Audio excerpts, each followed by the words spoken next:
అక్కడ సులోచన నిద్రపోతూ ఉంటుంది. జీవ సులోచన దగ్గరికి వెళ్లి, సులోచన, నీకో విషయం చెప్పాలి, త్వరగా లే. "హా, ఏం జరిగిందండి? ఈరోజు చాలా ఆలస్యంగా ఇంటికొచ్చారు."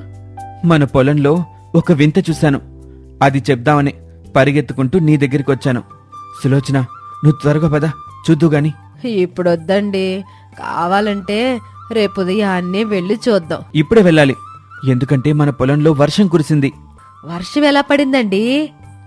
అదే కదా నేను చెప్పేది. ఆ వర్షం కేవలం మన పొలంలోనే పడింది. అది కూడా మామూలు వర్షం కాదు, చేపల వర్షం. ఆకాశం నుండి నేరుగా మన పొలంలోనే పడ్డాయి. చేపల వర్షమా? మీకేమైనా మతిపోయిందా ఏంటి? చేపల వర్షం కురవడం ఏంటండి? నాకేమీ మతిపోలేదు, నేను బాగానే ఉన్నాను సులోచన. కావాలంటే నువ్వు నాతోరా, నువ్వు చూద్దుగాని.